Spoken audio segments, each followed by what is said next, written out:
Pessoal da torcida tricolor, o São Paulo foi enfrentar o Ituano em Itu, o jogo fora de casa, e o São Paulo naquela situação desesperadora, o São Paulo precisando de uma vitória para evitar que aconteça o pior, né? O São Paulo que aí enfrentou o Santos na rodada, o segundo clássico do Campeonato Paulista, o segundo clássico do ano, perdeu o segundo clássico do ano, então havia uma pressão em cima do São Paulo, há uma pressão em cima do São Paulo, muita gente questionando o trabalho do Dorival Júnior, e tudo isso acontecendo em meio a esse turbilhão. O São Paulo foi enfrentar o Ituano precisando da vitória, não por circunstância do campeonato. No Campeonato Paulista, o São Paulo está muito tranquilo, até porque não tem como não estar tranquilo no Campeonato Paulista, porque o nível técnico é muito baixo. E mesmo perdendo uma quantidade grande de jogos, a maior parte, provavelmente todos os times grandes vão se classificar para a fase decisiva, para a fase de mata-mata.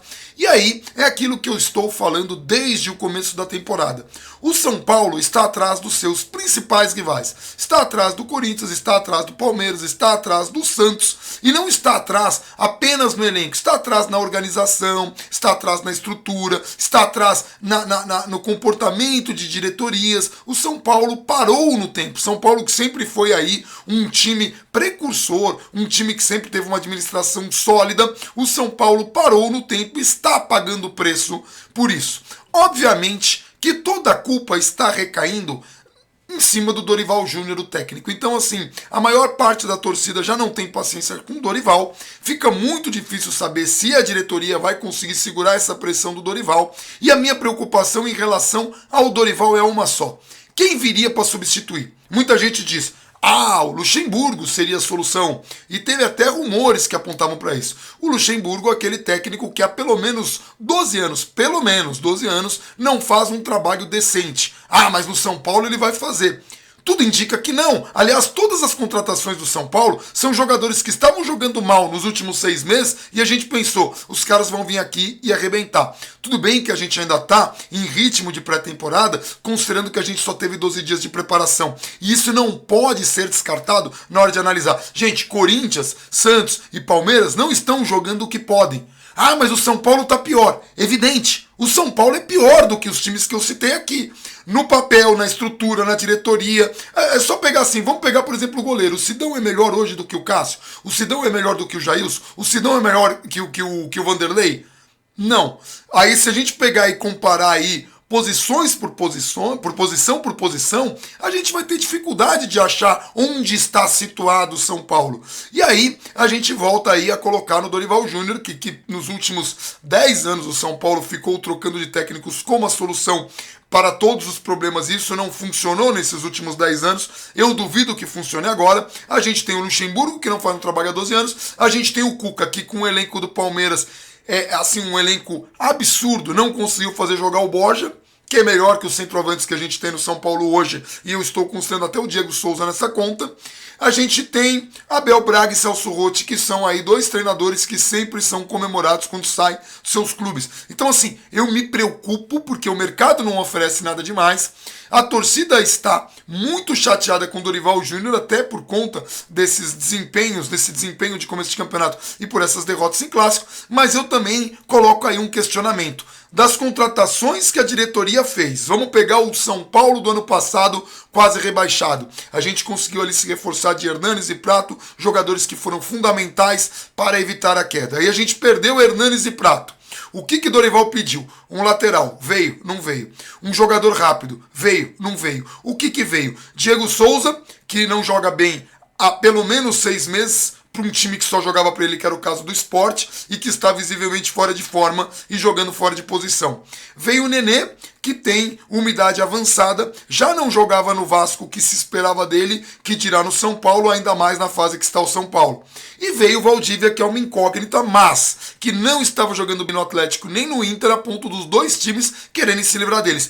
Essa é a situação do São Paulo. Aí o que a gente pode falar do jogo? São Paulo e Ituano fizeram um jogo, assim, não vou dizer de igual para igual, porque o Ituano teve um domínio absoluto nos primeiros 10 minutos de partida. O São Paulo equilibrou o jogo, teve algumas poucas oportunidades de gol, 2 oportunidades de gol, mas já estava começando a atacar e aí acabou tomando o gol. O gol num vacilo, e eu vou mostrar o gol agora aí, a gente sempre pega os gols do UOL e a gente coloca aqui o link da matéria do UOL, segue os gols aí. Então o primeiro gol do São Paulo saiu ali no Campeonato Paulista, aqui tá ok. Então assim, primeiro, eu pausei a bola aqui por quê? Porque esta bola que o Ituano recebeu foi um contra-ataque gerado por um passe errado de Cueva, um passe de 3 metros. O jogador do Ituano intercepta, joga no meio, o Rodrigo Caio fica aqui à espera, porque o jogador podia tocar a bola para esse fulano, podia tocar para esse fulano ou podia avançar. E aí, o que acontece?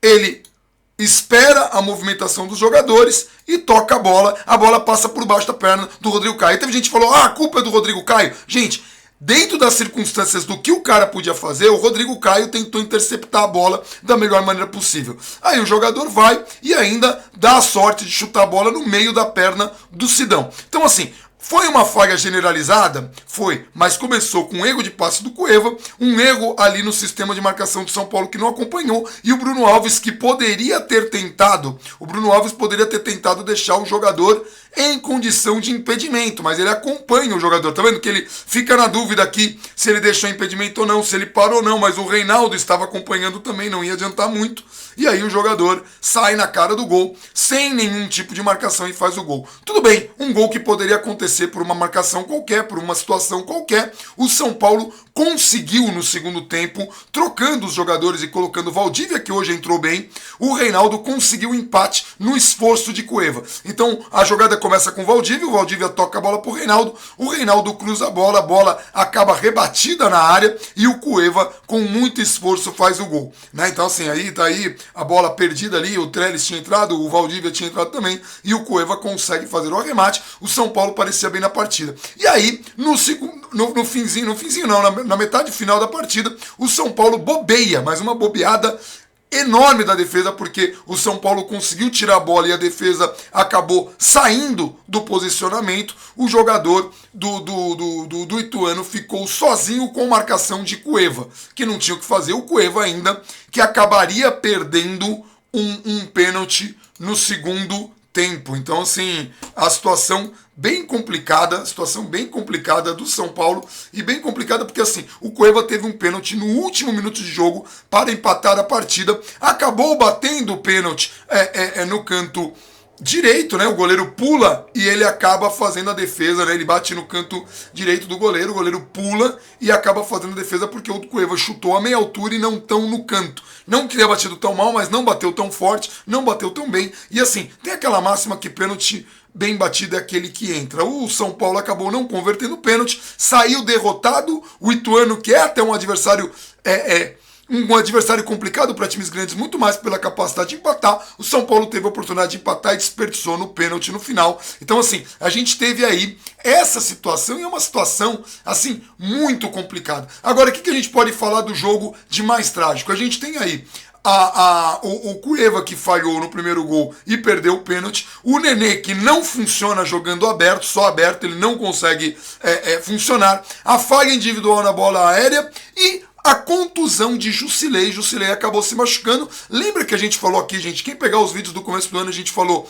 é uma bobagem o São Paulo mexer no planejamento, jogadores importantes vão acabar se machucando em fases decisivas. Pois bem, foi a vez de Jusilei. Jusilei, que não teve descanso, que jogou todos os jogos, nessa correria toda, acabou se machucando. Agora o São Paulo corre o risco aí de sofrer uma pressão enorme da torcida para a troca do técnico, pode trazer o Cuca, que adora a marcação individual. Eu fico imaginando como o Jusilei vai fazer para marcar um meia em marcação individual, correndo atrás do meia, como é que isso vai funcionar. E eu fico pensando, por que toda a culpa cai? E eu não tô falando assim, eu não sou um grande fã de Dorival. Eu tenho medo do que o mercado oferece e tenho medo de condenar o Dorival pelos reforços que o São Paulo fez. O São Paulo, que era um time ruim, e se reforçou com o Nenê, que está com idade avançada, se reforçou com Diego Souza, que não jogava bem há 6 meses e que está visivelmente fora de forma e que não teve pré-temporada, e se reforçou com Trellis, que também não fazia, assim, campeonatos tão vigorosos, e com Valdívia,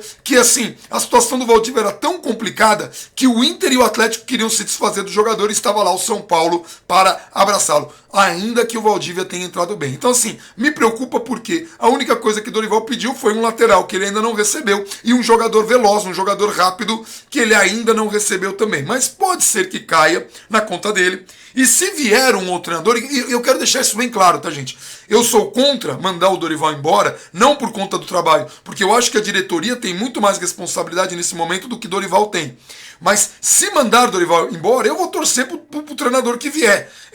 Eu, antes de mais nada, sou torcedor do São Paulo, eu torço pro melhor pro São Paulo. Eu realmente acredito que não é o melhor momento trocar o treinador agora. Mas eu entendo a galera que esteja descontente. Eu entendo que o pessoal não aguente mais essa situação do São Paulo, mas eu não acho que essa situação do São Paulo seja totalmente responsabilidade do Dorival, até porque ele não estava nos últimos 10 anos. Então, assim, nós temos problemas administrativos muito mais graves. De qualquer forma, é óbvio que estamos indignados, é óbvio que estamos irritados, é óbvio que estamos cansados da situação que o São Paulo passa, e ainda que consideremos que isso ainda é ritmo de pré-temporada. Ninguém tá jogando bem. Eu já vi aqui em comentários, numa das lives de terça, que a gente sempre faz terças, a gente faz as lives aqui às 9 horas, a galera falando, olha, pegue o exemplo do Vasco, o Vasco está goleando. O Vasco não se classificou para o Campeonato Carioca, que é, assim, temerário, e que tinha vencido de goleada e perdeu de goleada e quase que não passa nos pênaltis,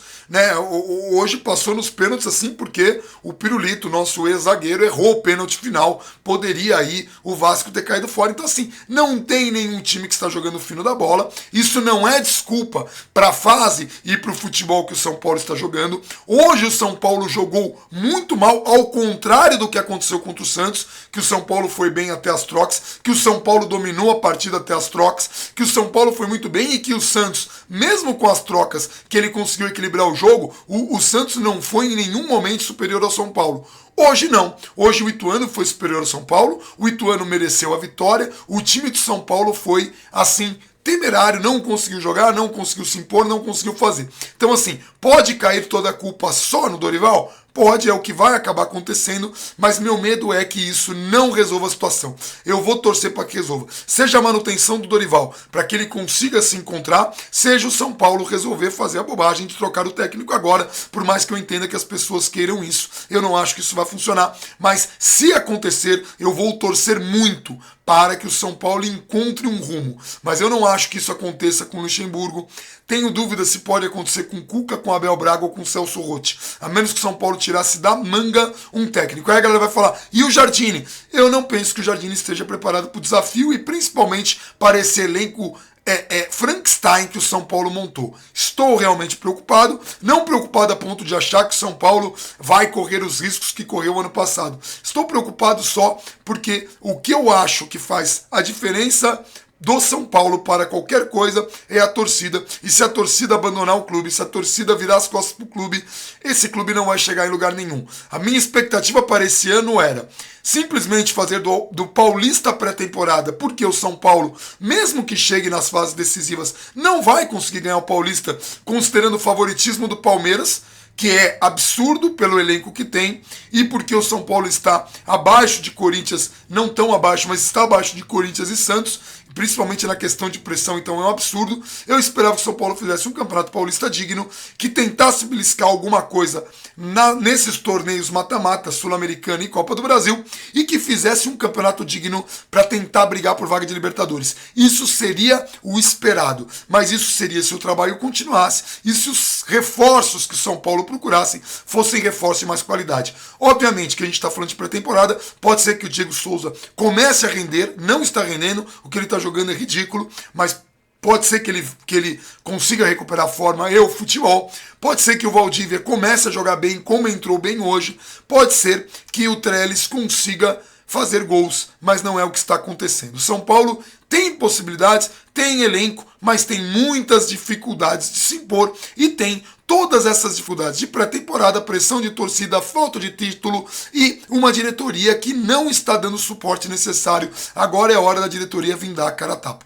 Enfim, gente, mais uma derrota. Ninguém vai ficar tranquilo. A gente vai passar uma semana muito ruim até domingo, que tem o jogo contra a Ferroviária, que o São Paulo precisa ganhar. Porque o próximo clássico é contra o Palmeiras, que tem o melhor elenco do Brasil hoje, fora de casa, lugar que o São Paulo ainda não ganhou. Então, assim, é muito difícil imaginar que o São Paulo tenha condições hoje de bater o Palmeiras. Então, assim, eu não gostaria de ter a demissão do Dorival anunciada. Acho que o São Paulo deveria segurar, mas é muito difícil que o São Paulo consiga segurar o técnico se não conseguir ter resultados bons antes do clássico do Palmeiras, porque o clássico contra o Palmeiras vai ser uma coisa muito difícil. Enfim, é isso.